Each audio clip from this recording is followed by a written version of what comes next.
got the idea many years ago, just watching someone bag and double bag all my groceries. I just was struck by how much packaging we're using and throwing away, and I thought it would be funny to make a grocery store that just sold plastic bags or just sold packaging, and that was the idea for the plastic bag store.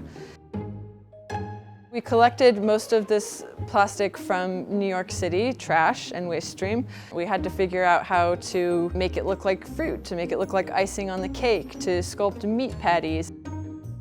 On the cereal boxes there are games on the back, but there's also ingredients listed on the side, you know, a pen cap, a bread tie, and there's a lot of detail on all of the boxes.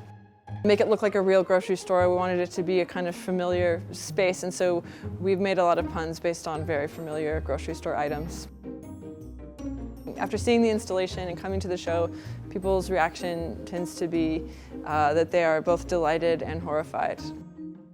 Everything in here actually shifts and changes. This whole space transforms into a theater, and there are a couple hidden spaces and some surprises. And there is an elaborate puppet film. It's like an immersive film experience. So the film is experienced in this space and in other spaces, and there's hidden rooms, and everything in here transforms into a theater. And so it's sort of a whole integrated story and performance. You know, straw that I used in a Happy Meal as a child is somewhere right now. That sort of abstract way of thinking about it is really more what I hope people take away.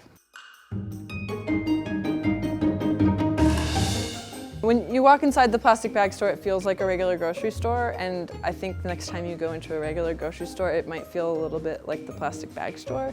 Everything is always in season, and nothing ever goes bad at the plastic bag store. It lasts forever, which I think is an effect that lasts with people who have come here.